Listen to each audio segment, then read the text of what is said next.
Okay, we've brought back Stephen from Vanguard Tactics again, who's going to be giving us some more insights into competitive play, tactics and questions relating to all those things submitted by you guys. Thanks for coming back again. No worries, looking forward to it. What have you got for me today? Today we've got some questions on tactics, tactical movement, wrapping and consolidating units. Are you ready for that? Yeah, crack on. Cool. Yeah. Right.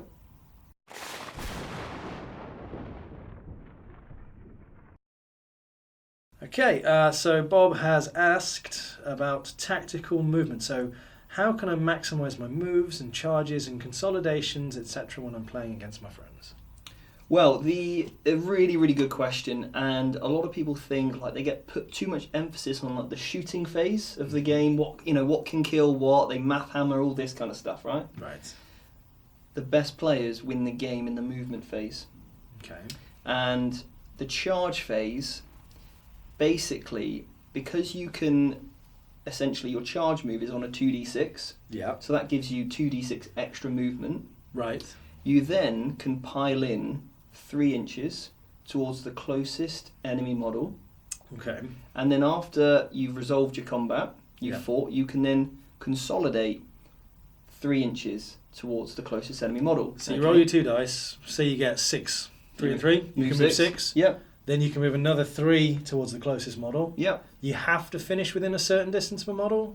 Just have to be closer than when you started that move. So charge can be to anywhere. Yep, as long as the first model you move moves within an inch. Right, okay. And we've got a really cool video to come out on exactly this stuff and a lot more details, so stay tuned for that one. Yep. But the premise of it basically means you've got this charge, you've got your consolidate, so you've got your pile in and your consolidate, and that is a huge amount of extra movement. And if you're not careful, good players will take advantage of that and they'll start to do things like wrapping. Yeah. Wrapping is when you can basically move around a unit and not let it escape from you. So it's got no way to back off. It's got no way to fall back unless it's got the fly keyword, which means in your opponent's turn, you can't shoot at anything.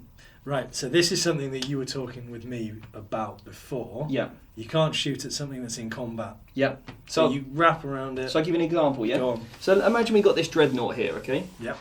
And what I'm going to do with this dreadnought is I can charge, these aren't from the same unit, just imagine they are, okay? But basically what you can do is when you roll that charge move, a lot of people just bundle them in forward like this. They just push them straight in. To the closest point. Yeah, they just push, and they also put them base to base. Yeah. And you never want to do that because that never allows you to move and end up closer because you're already the closest you can ever be, right? Because you get that consolidation. Yeah. Right, okay. Now, if you end up, so let me give you an example. Let's say this is a tank here. Yep. That, imagine it didn't have the fly keyword. Let's say this is just a regular tank, which means, because fly vehicles can move back and still shoot you, even if they fall out of combat. Right. But normal tanks can't. Right. All right. So let me show you a really good example here.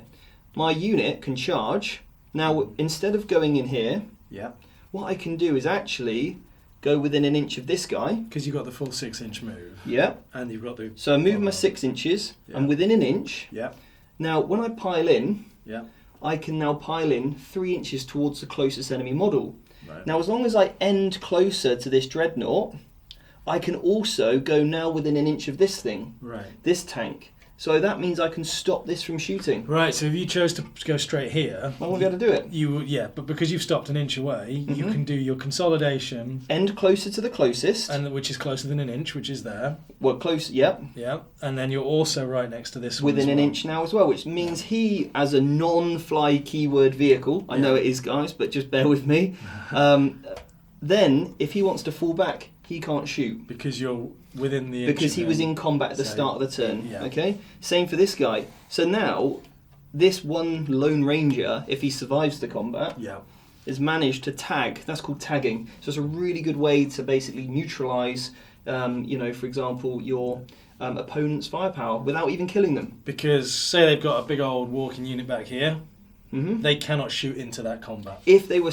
Okay, so that's something slightly different. Right. That's if you've wrapped him, basically. And you need, and to do that, to wrap something, you need to what's called a tri-point, where you need 3 of your models. Let's see if I've got... Okay, I've got a couple more here, actually.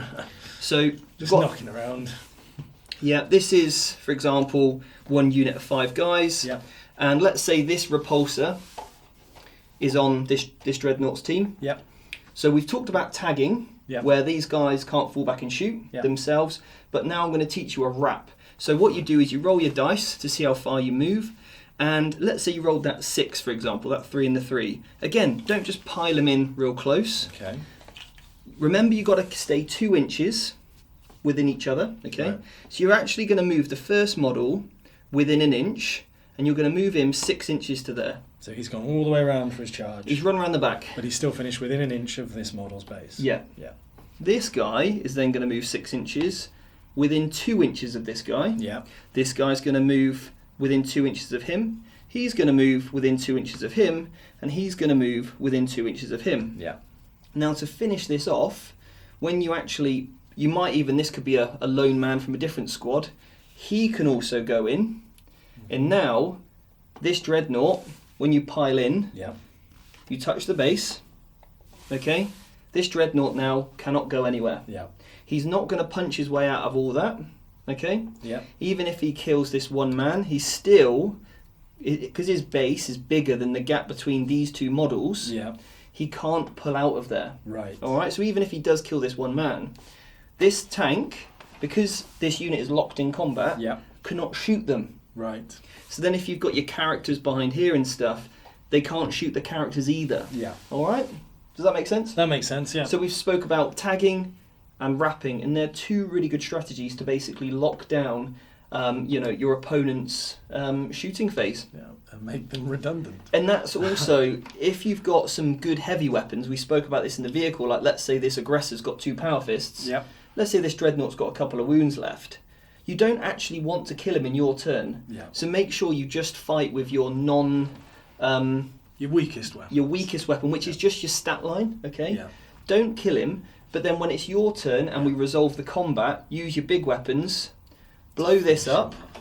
You then, in your turn, I can still consolidate towards the closest enemy model, 3 inches, and then continue this. And then this whole cycle. But again, we're going to go over that in a lot more detail, and you can see the full effect of that on an army-wide scale. Yeah, and you'll be able to watch a full video on that where you're going to talk us through that in great detail. In a lot more sort of advanced. So hopefully that's given you some ideas. And the great thing about that consolidation as well, and that sort of pile-in, also means if you've got objectives that maybe you couldn't get to by moving there, you can use that charge, and also you can move that...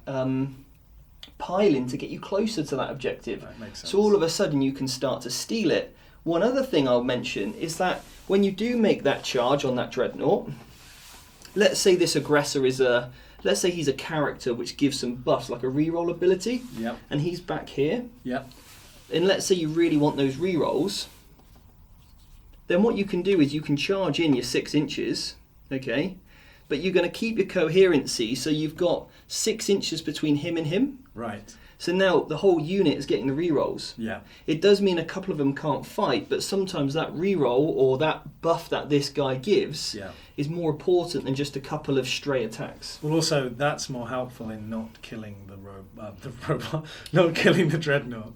Yeah, if you wanted to wrap it, but if you did want to kill it, and you want the rerolls, the stacks, the buffs, that's a different strategy entirely. Okay. So you don't always need to charge closer. That's the one thing. You can actually charge anywhere in any direction. Yeah.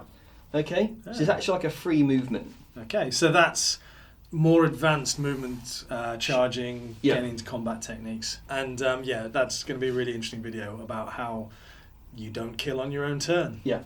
Cool. Right, well, thanks very much again for answering that question for us. We'll get you back in when we've got more. Nice.